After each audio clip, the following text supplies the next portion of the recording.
Começando agora mais um Se Liga Europa, o seu resumo de notícias do continente europeu, para começar o dia por dentro de tudo. Hoje é sexta-feira, 20 de junho de 2025. Olha, o dia promete, hein? Hoje a gente tem diplomacia europeia tentando, acalmar um pouco os ânimos lá no Oriente Médio. E enquanto isso, a guerra na Ucrânia continua, infelizmente, sem trégua à vista. Pois é, e na economia, olha, os números estão meio mistos na zona do euro.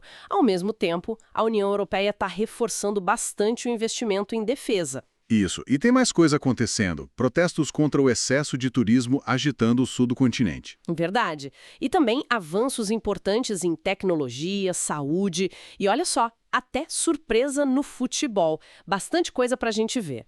Vamos começar então pela geopolítica que, olha, tá fervendo. A tensão entre Israel e Irã continua bem alta. Muito alta. Hoje mesmo, lá em Genebra, a gente tem as potências europeias, tipo França, Alemanha, Reino Unido, e a própria União Europeia tentando conversar, né?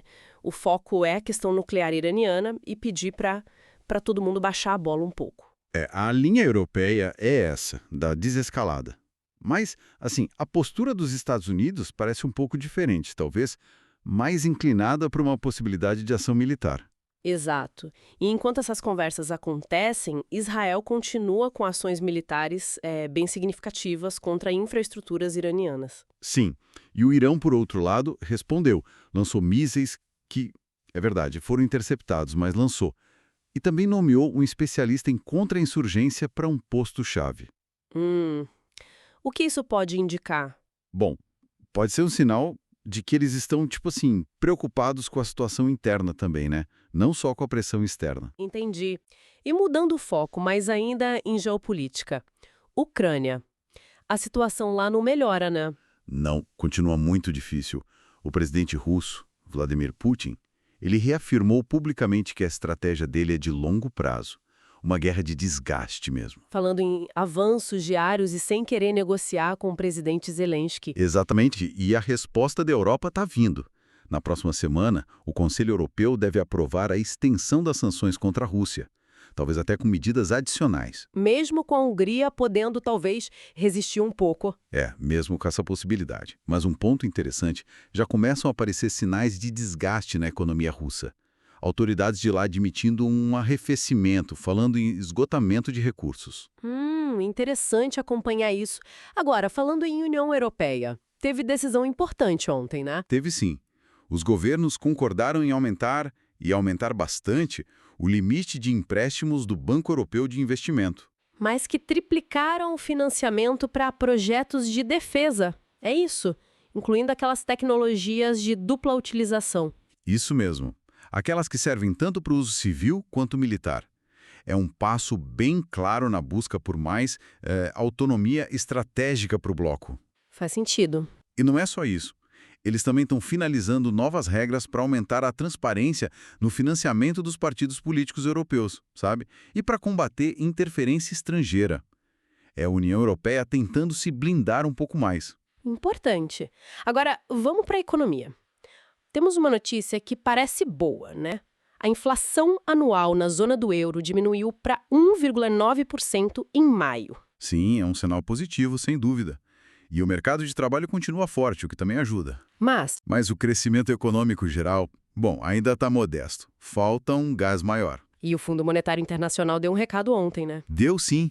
Destacou a necessidade urgente de aprofundar o mercado único europeu. Simplificar regulação, integrar mais os mercados de capitais. Para quê, exatamente? Para impulsionar a produtividade. É o caminho que eles apontam para a economia da região crescer de forma mais robusta. Um desafio, claro, mas importante. Entendi. Mudando um pouco de assunto para o lado social. Ontem foi dia de protesto em várias cidades do sul da Europa. Espanha, Itália, Portugal. Sim, moradores foram às ruas contra o chamado overtourism, né? O excesso de turismo. A reclamação principal é que isso torna as cidades inviáveis para quem vive nelas, né? Aluguel sobe, tudo fica lotado. Exato.